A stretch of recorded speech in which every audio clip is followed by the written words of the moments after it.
जी बिस्मिल्लाहिर्रहमानिर्रहीम अस्सलाम वालेकुम। I am Ejaz Qadim Sodar from the platform of CSS PCS planet. जी व्यूअर्स, आज हम लोग बहुत ही इंपॉर्टेंट टॉपिक करेंगे और वो है जो रिसेंट डेवलपमेंट हुई है। और ये रिसेंट डेवलपमेंट यही है कि MNL ज़ावरी जो है अलकायदा का लीडर जो था, उनको अफ़गानिस्तान में काबुल के सिटी में कैपिटल में मारा गया है ड्रोन अटैक से। और ये ड्रोन अटैक जो है US अमेरिकन की तरफ से लॉन्च किया गया था। देखें व्यूअर्स, अगर हम लोग MNL ज़ावरी को देखें कि इनको क्यों टारगेट किया गया, और MNL ज़ावरी को ही ओसामा बिन लादेन के बाद जो है अमेरिकन दूसरी जो फतह मानते हैं अपने आप की, वो ये है कि MNL ज़ावरी को मारा गया। देखें व्यूअर्स, सबसे पहले तो हम लोग देखेंगे कि MNL ज़ावरी का बैकग्राउंड क्या था, और ये MNL ज़ावरी जो है किस मुल्क से ताल्लुक़ रखता था, और ये MNL ज़ावरी का जो है अलकायदा में क्या रोल था, और ये अलकायदा में कैसे आया, और ये अमेरिका जो है MNL ज़ावरी के पीछे क्यों 2011 के बाद जो है ओसामा बिन लादेन की डेथ के बाद जो है MNL ज़ावरी के पीछे लगे हुए थे और उनको सर्च कर रहे थे।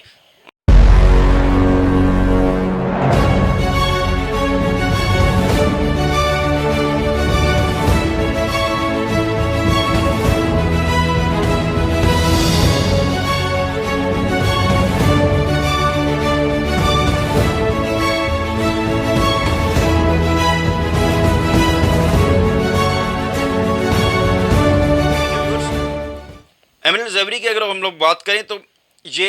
1951 में इजिप्ट में पैदा हुआ था। इन्होंने इजिप्ट की जो कायरो, उनका कैपिटल जो है कायरो यूनिवर्सिटी से इन्होंने मेडिसिन डिपार्टमेंट में बाय प्रोफेशन डॉक्टर कहलाते थे। Became involve with the Egypt radical Islamist community at a very young age. ये बहुत जब यंग था तो उस वक्त की जो इस्लामिस्ट कम्युनिटी थी, जो रेडिकल कम्युनिटी थी इजिप्ट में, ये उसमें इन्वॉल्व हो गया और उस ऑर्गेनाइजेशन का पार्ट बन गया था। उसके बाद लेटर ऑन क्या हुआ कि ये ओसामा बिन लादेन के साथ ये अफ़गानिस्तान में या किसी और जगह पे ये जाके मिला, और वहाँ पे क्या हुआ कि ये ओसामा बिन लादेन के साथ मिल गया, और ओसामा बिन लादेन के साथ ये अलकायदा के एक बहुत बड़े लीडर्स के साथ मिलने जुलने शुरू हो गया, और अलकायदा में बहुत बड़ी स्ट्रेटेजिस्ट पोजीशन हासिल की, और वो नायब लीडर था, ऐसे समझे ओसामा बिन लादेन के बाद जो था वो MNL ज़ावरी अलकायदा का लीडर था। देखें व्यूअर्स, 2011 में ओसामा बिन लादेन को टारगेट किया जाता है एबटाबाद में। US नेवी की तरफ से ये ऑपरेशन लॉन्च किया गया था। ओसामा बिन लादेन के मरने के बाद, ओसामा बिन लादेन के डेथ के बाद क्या हुआ कि अलकायदा ने MNL ज़ावरी को जो है अपना लीडर मान लिया और उनको अलकायदा का हेड बना दिया गया। देखें 2011 के बाद उसको कमांड मिली अलकायदा की। अगर हम लोग थोड़ा उसका वो मज़ीद बैकग्राउंड देखें तो ये 1998 में क्या हुआ था कि अटैक्स हुए थे, एक तंजानिया में और दूसरा कीनिया में US एम्बेसीज के ऊपर। इन दोनों अटैक्स में कहा जाता है कि MNL ज़ावरी जो था स्ट्रेटजिस्ट था और ये मास्टरमाइंड था इन दोनों अटैक्स का। ये अफ़गानिस्तान में कई सालों से रह रहा था, और इनके पीछे FBI और दूसरी सीक्रेट एजेंसीज जो हैं CIA वगैरह, ये अमेरिकन जो हैं ये MNL ज़ावरी के पीछे एक स्पाइंग करती रही और उनको ढूंढती रही। लेकिन क्या हुआ कि इनको कई सालों से MNL ज़ावरी जो है नहीं मिल सका था। देखें व्यूअर्स, अगर हम लोग थोड़ा इसको बैकग्राउंड में जाएं तो अमेरिका ने $25 मिलियन जो है उन्होंने एक बाउंटी रखी थी इस शख्स के ऊपर कि इस शख्स को जो भी ट्रेस करेगा, जो भी इस शख्स की लोकेशन बताएगा हमें, तो उसको हम लोग $25 मिलियन जो हैं वो बाउंटी की सूरत में देंगे। इट मीन्स कि उसके ऊपर एक ये इनाम रखा गया था MNL ज़ावरी के ऊपर। लेकिन ये कई सालों से जो है स्पाइंग के हाथों भी नहीं आ रहा था। ये वाक़या ऐसे हुआ کہ منڈے کے دن صبح سویرے 7:30 پہ جب یہ اپنے گھر کی بالکونی سے باہر نکلا تو اس بالکونی کے اوپر ڈرون لانچ کیا گیا CIA اور FBI کی طرف سے، اور وہ ڈرون جو ہے اس بالکونی میں آ کے لگا، اور وہ ڈرون جو تھا وہ ایک ساؤنڈ پروف ڈرون تھا، اور اس میں اکارڈنگ ٹو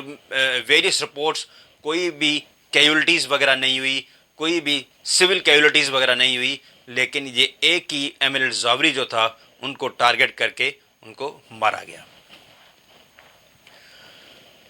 ویورز، ایمن الزاوری کے اوپر جب یہ اٹیک کیا گیا تو اس میں امریکن نے کلیم کیا کہ ہم لوگوں نے موسٹ وانٹڈ ٹیررسٹ جو تھا ہماری فہرست میں، ان کو ہم لوگوں نے شکست دے دی۔ دیکھیں ویورز، اگر ہم لوگ دیکھیں تو وہاں پہ پریس کانفرنس کی تھی جو بائیڈن نے، جو US پریزیڈنٹ ہے، انہوں نے پریس میں کہا کہ now justice has been delivered. اب یہ جسٹس جو ڈیلیور کی بات کر رہا تھا Biden, and this terrorist leader is no more, یہ جسٹس اس جسٹس کی بات کر رہا تھا کہ 9/11 میں جب انہوں نے اٹیک کیا تھا امریکہ میں پینٹاگون ٹاور پہ، اس چیز کا یہ ریفرنس دے کے بتا رہے تھے کہ now justice has been delivered and this terrorist leader is no more, but Biden said the world will be the safer place. اس کے بعد اگر ہم لوگ ایک دوسرا پرسپیکٹو دیکھیں تو طالبان فیکٹر جو ہے، ابھی تک طالبان کی جو ہے کوئی بھی اسٹیٹمنٹ ایسی کلیئرلی نہیں آئی اور جس میں وہ ایکسیپٹ کرتے ہوں، جس میں وہ ایک کنفیس کرتے ہو اس چیز کا، اور اس چیز کی ایک تصدیق کی ہو طالبان لیڈر نے یا طالبان کی گورنمنٹ نے۔ انہوں نے ابھی تک کوئی بھی ایسی تصدیق شدہ اسٹیٹمنٹس نہیں دی کہ کیا ان کو مارا گیا ہے یا نہیں، یا سویلین کیجولٹیز کتنی ہوئی ہے، تو ابھی تک وہ ان کی آفیشیل اسٹیٹمنٹ کوئی بھی نہیں آئی۔ لیکن ویورز، میں آپ کو یہ بتاتا چلوں کہ طالبان گورنمنٹ جو ہے، طالبان کے لیڈران جو ہیں، انہوں نے یہ اسٹیٹمنٹ ضرور دی ہے کہ جو یہ 2020 میں جو امریکنز اور ہمارے بیچ میں جو دوحہ میں جو پیس پروسیس چل رہے تھے، وہاں پہ جو ایگریمنٹ کی گئی تھی، اور اس ایگریمنٹ کی یہ وائلیشن کی گئی ہے، یہ امریکنز کی طرف سے یہ وائلیشن۔ وہ ایگریمنٹ کیا تھی کہ اس میں پون کو شیورٹی دی تھی کہ ہم لوگ جو ہے آپ کی سوورنٹی میں کبھی بھی آ کر ڈرون اٹیکس وغیرہ نہیں کریں گے۔ اس شیورٹی کی اور اس ایگریمنٹ کی جو ہے وہ وائلیشن کی گئی ہے امریکن کی طرف سے۔ تو ویورز، اگر ہم لوگ اس چیز کو دیکھیں کہ اس کا بہت بڑا فیکٹر جو ہے، اس کا بہت بڑا امپیکٹ جو ہے، یہ دوسرے ریجنز پر بھی پڑے گا۔ کیا اس اٹیک کے حوالے سے القاعدہ بالکل ختم ہو جائے گی، یا کیا القاعدہ کو ایک ایسا اسامہ بن لادن جیسا یا ایمن الزاوری جیسا دوسرا لیڈر مل جائے گا، یا کیا القاعدہ جو ہے اپنا انفلوئنس جو ہے وہ کریٹ کر سکے گی، یا اور کوئی تھریٹ دے سکے گی امریکہ کو، یا امریکنس جو ہے ان کو اس طرح سے وہ اپنا ٹارگٹ کرتے رہیں گے اور ان کو ختم کر دیں گے۔ سارے سوالوں کا جو ہے ویورز مجھے آپ جواب کمنٹ میں دے دیجیے گا، اور اس جواب میں یہ کلیئرلی مینشن ہونا چاہیے کہ اس ریجنز کے اوپر بھی کیا امپلیکیشن ہوں گے، اور القاعدہ کا فیوچر کیا ہوگا، اور اس امریکنس کے حوالے سے مزید فیوچر میں کیا اسٹریٹجی رہے گی القاعدہ کی اور دوسرے ٹیررسٹ گروپوں کے لیے۔ So thank you so much. Ijaz Khadim سولر کو اجازت دیجیے۔ میرا چینل آپ سبسکرائب کریں، لائک کریں اینڈ کمنٹ کریں، تاکہ میری ہر آنے والی ویڈیو جو ہے آپ لوگ کے سامنے آتی رہے اور آپ اس طرح سے اپنے نالج گین کرتے رہے۔